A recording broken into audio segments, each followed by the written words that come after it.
Hello everyone, welcome to RPS online classes. आज हमारा ये वीडियो क्लास 10 का होगा, जिसमें कि हमने chemical properties of metals and non metals के बारे में, मतलब पहले मेटल्स के बारे में हम लोगों ने पढ़ाई कर रहा था। तो हमने ये देखा था कि जो हमारा मतलब केमिकल प्रॉपर्टी है, उसमें हमने एक एक करके सारे केमिकल प्रॉपर्टीज को हम लोगों ने देखा था, चाहे वो ऑक्साइड की बात करें, चाहे वो वाटर की बात करें, या फिर एसिड्स की बात करें, या फिर सॉल्ट के साथ मेटल का किसी मेटल का दूसरे किसी सॉल्ट के साथ रिएक्शन देखें। और लास्ट का दो जो मैंने छोड़ दिया था, जब मैंने वीडियो कंप्लीट किया था, कहा था कि आपको खुद से वो कंप्लीट करना है। उसमें हमने आपसे कहा था, एक था मेटल प्लस क्लोराइड, ओके, और दूसरा था मेटल प्लस हाइड्रोजन, ओके। और मैंने आपसे कहा था कि जो मेटल और क्लोराइड दोनों आपस में कंबाइन करते हैं तो दे फॉर्म आयोनिक क्लोराइड, मतलब आयोनिक कंपाउंड, ठीक है। और मैंने कहा था आयोनिक कंपाउंड क्या होता है? आयोनिक कंपाउंड ऐसे कंपाउंड को कहते हैं जो कि फॉर्म होते हैं आयन से, ठीक है, आयन से फॉर्म होते हैं।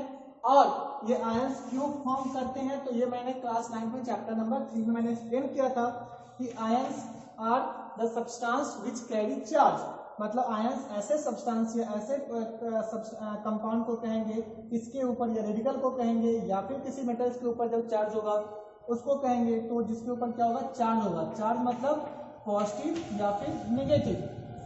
जैसे सपोज कीजिए सोडियम, जिसकी इलेक्ट्रॉनिक कॉन्फ़िगरेशन होती है 2s1, और जब सोडियम अपना एक इलेक्ट्रॉन लूज करेगा और लूज करके वो क्या बना देगा? 2a, मतलब configuration becomes 2a। Then the sodium carry one charge, that is sodium plus. Now this is sodium atom and this is sodium ion, because this plus charge is formed by the losing of electron. Similarly, if we take chlorine has configuration 287, and when it takes one electron from the metal to form 2s, and this becomes Cl minus. So this is ions, this is also ions, but this is positive ions and this is negative ions. And remember, the positive ions are formed by the losing of electron, and negative ions are formed by the gaining of electrons. So when sodium comes in presence of chlorine, directly they react with because sodium is highly reactive, so sodium produces Na plus and chlorine gives Cl minus, and this Na plus and Cl minus combine to form NaCl. अगर ये ध्यान रखना है आपको कि अगर यहाँ पे कोई, अगर हम ऐसा मेटल लेते हैं जो आसानी से आपका प्लस चार्ज नहीं देता है, तो वो सॉल्ट्स मतलब क्लोराइड के साथ रिएक्शन नहीं कर पाएगा। इसी कारण से आप देखोगे the metals which are less reactive than sodium and potassium require some amount of heat to combine with chlorine to form NaCl, to form their metal salts. So remember, to combine with NaCl, to form NaCl, sodium and chlorine must be formed ionic compound. First thing. Second thing, this NaCl is an electrolyte. What is the meaning of electrolyte? Electrolyte are those substances which pass electricity easily. Means when we put a solution of NaCl and then put the circuit inside this, then you see the bulb start glowing. मतलब अगर आप कोई circuit draw करते हो, और circuit जब draw करोगे और उसमें अगर आप 2 इलेक्ट्रोड लोगे और वहां पे आप एक सॉल्यूशन बनाओगे NaCl का, तो आप देखोगे ये बल्ब ग्लो कर रहा है, because this solution is NaCl is electrolyte, an electrolyte. But when we take distilled water, you see that the bulb does not glow।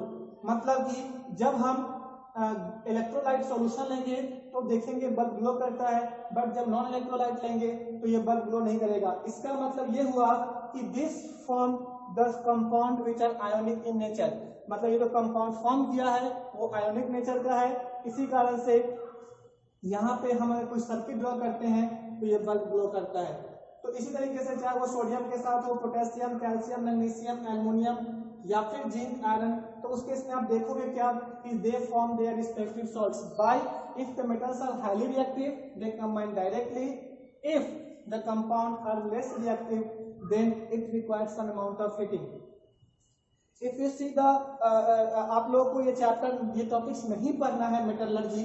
अगर आप मेटलर्जी पढ़ते तो मैं पढ़ाऊंगा भी अगर आप लोगों को मेटलर्जी चैप्टर, उसमें आप देखोगे क्या कि जो सोडियम ओर होते हैं दे फॉर्म, मतलब they are present in the nature, in the they are present in the atmosphere nature inside the earth crust as a chloride और ऑक्साइड। मतलब ये जो इसके जो ओर्स होते हैं, मतलब they are not present in the free state. याद रखिएगा, कोई बहुत ऐसे ही कम मेटल हैं जो कि फ्री स्टेट में नेचर में एग्जिस्ट करते हैं, जिसे हम कहते हैं नेटिव मेटल्स।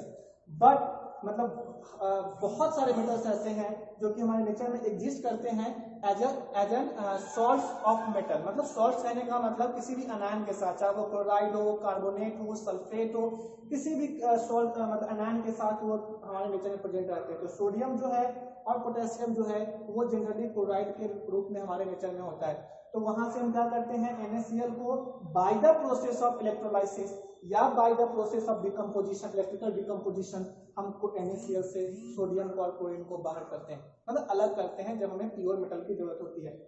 इसीलिए क्योंकि सोडियम जो है वो हाईली रिएक्टिव होता है और क्लोरीन के साथ वो आसानी से कंबाइन करके NaCl फॉर्म कर लेता है।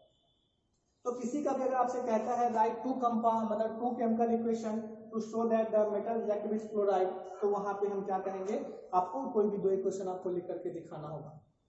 अब हम बात करते हैं जो हमारा सेकेंड नंबर है, मेटल प्लस हाइड्रोजन। तो आपको ये पता होगा कि जो हाइड्रोजन होता है they form compound by losing electron, क्योंकि बहुत सारे हाइड्रोजन जो कंपाउंड फॉर्म करते हैं वो एज एन इलेक्ट्रोपॉजिटिव होते हैं। इलेक्ट्रोपॉजिटिव मतलब they form positive charge. But here you can see that the metal combining with metal तो कंबाइन करेगा नहीं। तो यहाँ पे अगर हमने रिएक्शन करा रहा हूँ, इसका मतलब ये हाइड्रोजन जो होगा वो किस में होगा, H माइनस में होगा। अब आप कहोगे कि सर ये कोई, तो इसका मतलब अगर पॉजिटिव चार्ज अगर ये माइनस हो गया तो क्या हम किसी भी मेटल को भी क्या हम मतलब हम इलेक्ट्रॉन उसको हम दे करके ये कर सकते हैं? तो इसका आंसर होगा नहीं। हाइड्रोजन के ही केस में ऐसा सिर्फ इसलिए होता है बिकॉज कि हाइड्रोजन के पास जो आउटर मोस्ट में जो इलेक्ट्रॉन होते हैं वो होते हैं 1। तो क्या होता है कि अब आप कहोगे सर अगर इसे एक लूज कराना ज्यादा आसान है रेदर देन कि एक इसे हम गेन करा दें, तो गेन करा देंगे तब भी यह फुल्ली फिल्ड हो जाएगा, और अगर हम लूज कराते हैं तब भी वो मतलब कंप्लीटली वैकेंट हो जाएगा। दोनों केस में ऐसा होता है, पर सर ये चीज ज्यादा आसान है इससे, तो फिर भी हम ये चीज क्यों करते हैं? इसीलिए करते हैं। और ये चीज मेटल का हाइड्रोजन के साथ reaction only certain metals do that, मतलब सिर्फ कुछ ही मेटल्स ऐसे होते हैं जो मेटल के साथ मतलब हाइड्रोजन के साथ रिएक्शन कर पाते हैं because they are highly reactive and they force hydrogen to accept the electron which are released by the metals. मतलब कि जो इलेक्ट्रॉन मेटल्स ने दिया है वो फोर्स करता है हाइड्रोजन को कि आपको ये इलेक्ट्रॉन लेना ही लेना है। वो चीज मुश्किल होता है, डिफिकल्ट है, इसीलिए कुछ ही मेटल्स जो हैं वो ऐसा कर पाते हैं। उन मेटल्स के नाम जैसे कि हो गए sodium, potassium, calcium, magnesium, only these three. इसमें भी ज्यादातर देखोगे आप सोडियम और कैल्शियम का आप देखोगे, और क्या कहते हैं जो मैग्नीशियम और पोटेशियम उतना नहीं कर पाता, सोडियम, पोटेशियम, कैल्शियम देखोगे, मैग्नीशियम उतना नहीं कर पाता।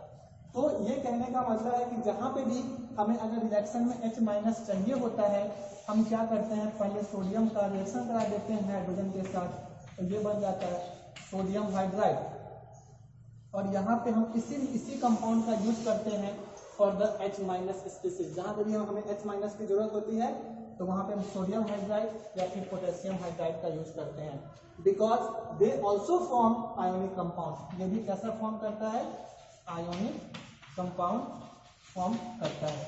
ओके, तो आप ये ध्यान रखना कि सारे मेटल जो है हाइड्रोजन के साथ रिएक्शन नहीं करते, कुछ ही मेटल करते हैं, and they also form ionic compound. ये भी कैसा फॉर्म करता है, आयोनिक कंपाउंड फॉर्म करता है। तो ये हो गया आपका कुछ रिएक्शन जो अब ये दोनों बच गया था, मैंने इसे बता दिया आपको। अब जो हमारा नेक्स्ट टॉपिक है वो है रिएक्शन मतलब chemical properties of non metal. तो आप देखोगे क्या कि जितना